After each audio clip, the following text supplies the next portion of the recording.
In this video, I'm going to show you how to capture beautiful, unique architecture photos with your iPhone. If you live in a big city or if you get to visit a city, architecture presents some truly spectacular photo opportunities. And usually it's not the building itself that make those special photo opportunities, but those are little parts or little details in these buildings that allow you to create the kind of photos where you can really focus on lines, on shapes, on geometry, and on different compositions that you wouldn't be able to capture without having that architecture in front of you. To show you exactly how this works and how you can capture those unique photos, we've come to the National Library of Latvia.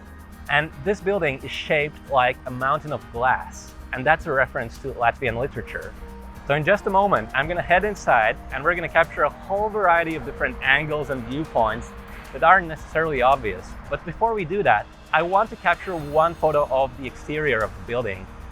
So to capture that photo, I've decided to stand in this specific location. The position where you stand and the exact location you shoot from is always going to make such a big difference in your photos. So this specific spot is at about a 45-degree angle from the building. And that actually works really well if I want to capture the mountain of glass.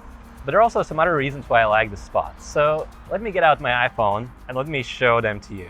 Now, as I frame this up, there are a few things that immediately stand out here. One is the staircase in the foreground, and in particular, that hand railing on the left. Where that hand railing is placed is not an accident. That actually forms the leading line that's extending from the bottom left-hand corner towards the library. So that works really well. Now, if I was standing at a different spot, so let's say if I moved a few steps to my left, you'd quickly see that staircase and that hand railing would no longer be that leading line because it would now be in the center of my frame. So I don't want that. I'm going to move back to my right. Now, I also really like those stairs in the foreground. And on the right-hand side, you'll see those planes that are in a different orientation, so to speak, and they reflect light from the sky. So I'm going to go ahead and frame up this shot. And when we're working with architecture, and especially when we're working with strong, powerful lines, which is what we have here, it's really important that we are careful about how we arrange those lines in the frame. So at the bottom of the screen, you'll see those stairs. And I have to be really careful because I want those stairs to be perfectly horizontal. And when I have the right composition, I'm ready to take a shot. Now, this shot wouldn't be possible if I was standing anywhere else. And this is something you're going to see time and time again. When you're dealing with architecture and when you're trying to emphasize strong geometry, strong lines and strong shapes, where you stand as a photographer makes all the difference in your photos. Never just get out your iPhone and take the first shot you see. Always work the scene, walk around until you find the exact right spot from which you can get the best possible shot. All right, that's enough for the exterior of the building. There are many more photo opportunities waiting for us inside, so let's go check it out.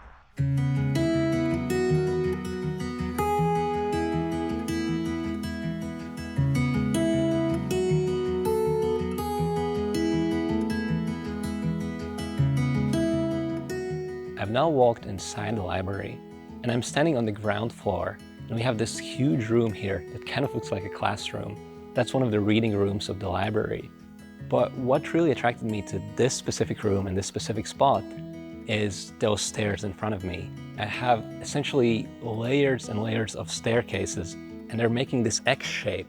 So I think I have a lot of potential here to create some really special photos. This is clearly a symmetrical composition because the stairs themselves and the layout of the floors is perfectly symmetrical. And in general, almost all buildings are built in a way that's very, very symmetrical.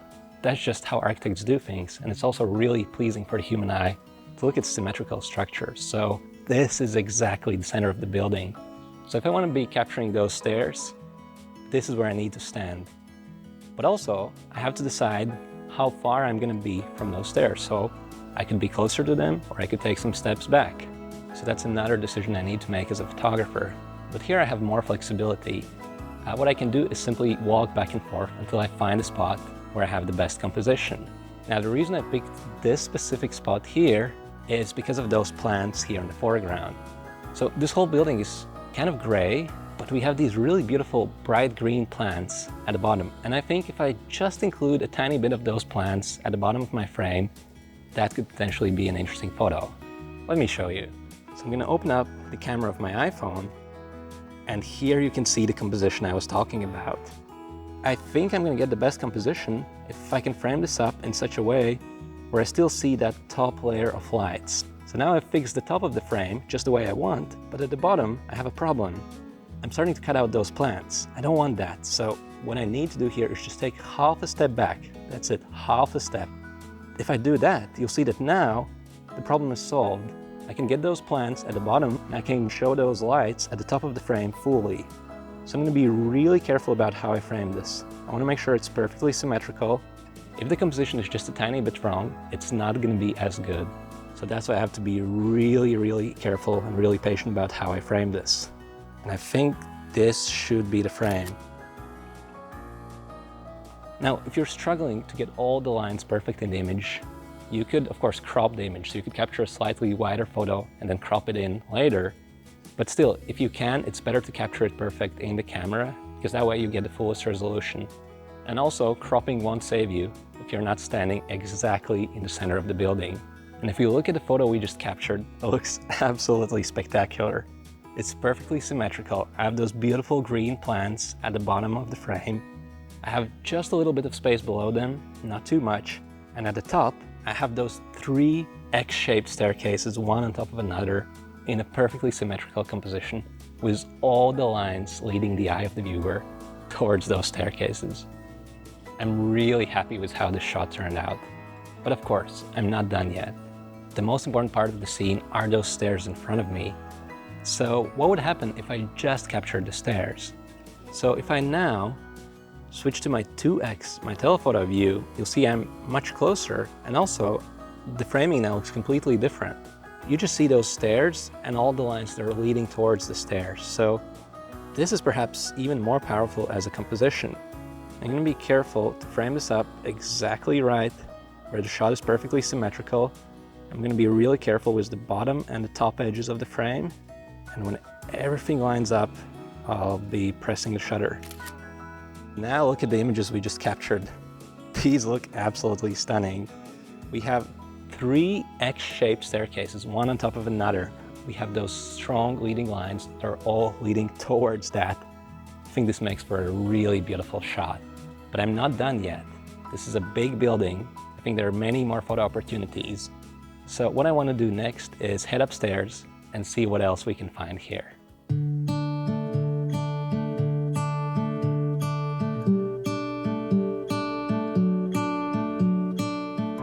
Okay, now I've come to the 2nd floor of this building, and this time I'm facing in the opposite direction.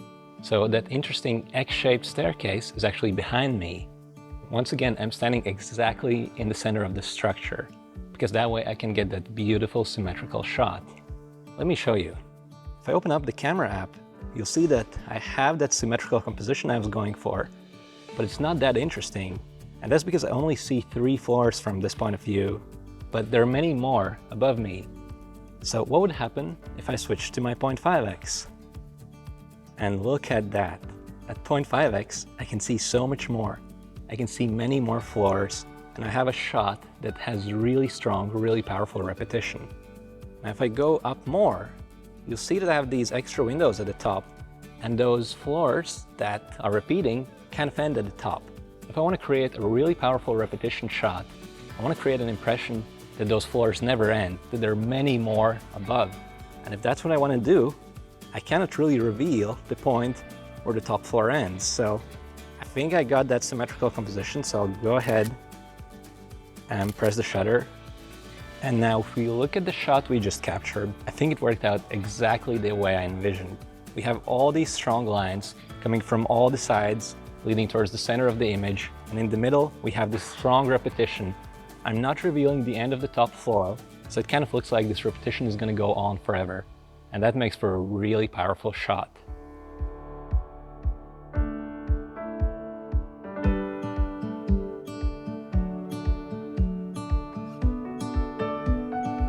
So now I'm standing in front of this giant bookshelf, and that thing is absolutely huge, but I got a bit of a problem. The top half of the bookshelf is not illuminated, while the bottom half is illuminated. So if I frame up a shot with my iPhone, you're gonna see that the top doesn't really look so good. What I'm going to do instead is pan my iPhone down, and now what I have left is all the illuminated books. And I also have some of that room at the bottom, but that looks good to me. So I'm going to go ahead and adjust the composition just a little bit. You don't always have to do this, but if you can have strong lines originate right from the corner of your frame, that tends to work well in photos. Right about here is where I get the best framing. So I'm going to go ahead and press the shutter. So if we now look at the shot we just captured, I think it turned out exactly the way I wanted. It's a really simple shot where those books are really prominent. I only have the illuminated bookshelves, and I framed them up in such a way where the impression you'll get as the viewer is that those bookshelves never end. And that's the kind of impression I want to leave here. Try to find a kind of framing where you can simplify the shot so that you only keep the good parts, and the parts of the scene that you don't need, you can simply eliminate from the frame. If you do that, your photos are going to become so much better.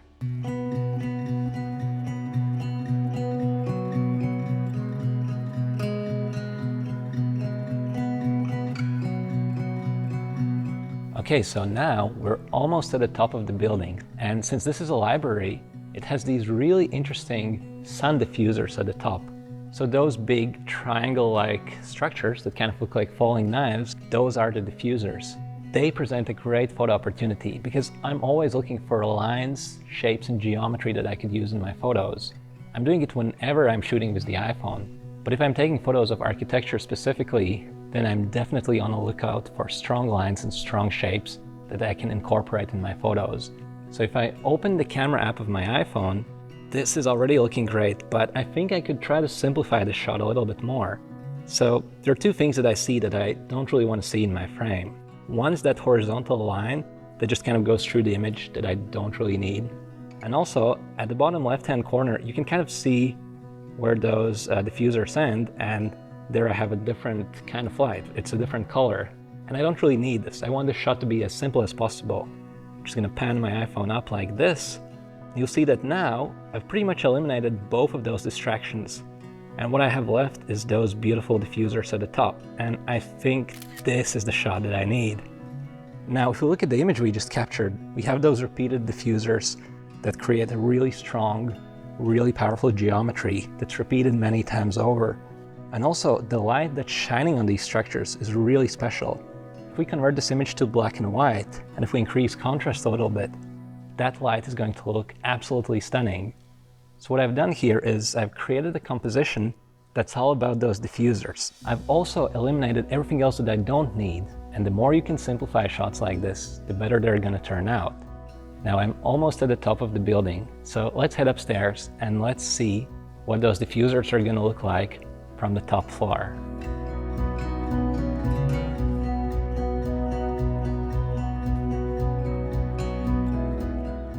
Now I walked one floor higher, and those beautiful diffusers I talked about before, from here they stand out even more. Let me show you. Now I'm at my 2x, my telephoto view, and you're gonna immediately notice how those diffusers pretty much look like falling knives. I really like this perspective. And you're also going to see how at the bottom of the frame, there's this piano that's kind of framed in between those triangles. And I framed it there on purpose. Now, if you look at the frame more carefully, you're gonna notice that I have two layers of diffusers. So I have some that are closer to me, and those are the ones at the top. And then I have others that are further away. So if you look at the two top left triangles, you're gonna see that they continue in another triangle. So I have a triangle that leads into another triangle, and that only happens at this spot. If I move just a little bit to the right, it disappears. If I move half a step back to the left, that composition comes back. I'm really happy with this, so I'm gonna go ahead and take another shot. But I'm not done yet. These diffusers are so special that I'd like to take some more photos of them. So while I'm here, let's see what else I can come up with.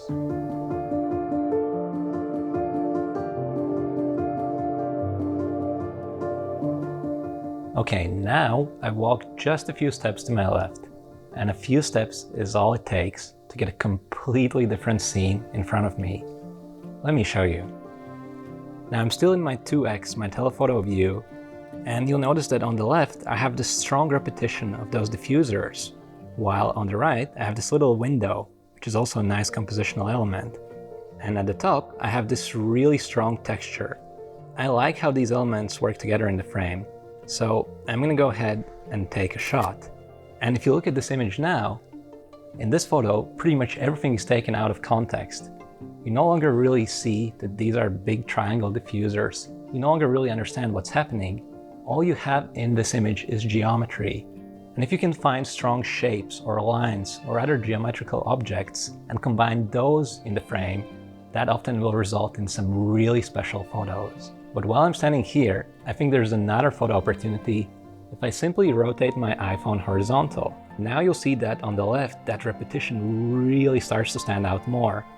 And I'm gonna choose to eliminate that window on the right. And now I have a really simple composition. So I'm gonna go ahead and press the shutter. So if we now look at the photo we've just captured, it is really interesting and really unique. You can no longer tell what this is. All you see is strong lines, textures, and repetition. So we have those strong lines that repeat on the left, as well as the texture at the top, but we don't see anything else. I've simplified this shot so much that everything that's not necessary, everything that's a distraction has been removed, and all I have left in the frame are a few really strong geometric elements. If you can do that in your photos, you're guaranteed to get some really unique results. So from this spot, and from this spot only, I can see something really interesting through that window.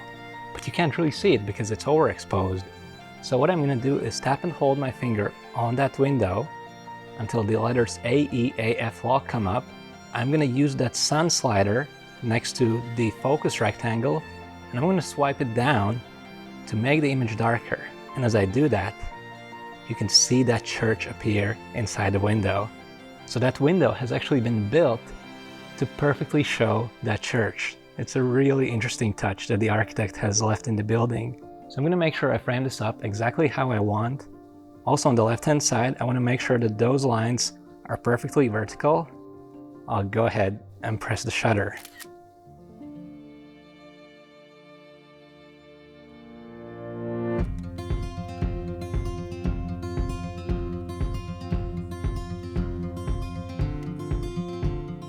Now we're almost finished at the library. We've captured so many interesting photos.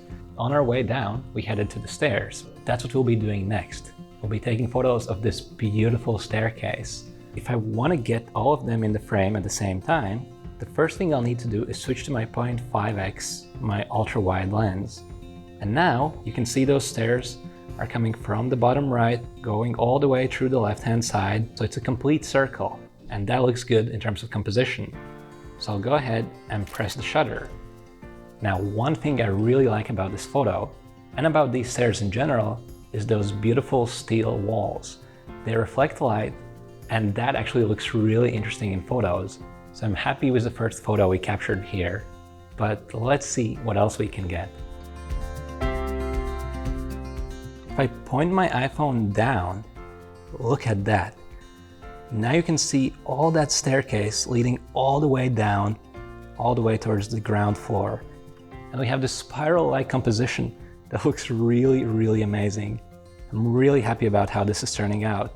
So I'm going to carefully adjust the position of the iPhone so that only the things that I need are in the frame.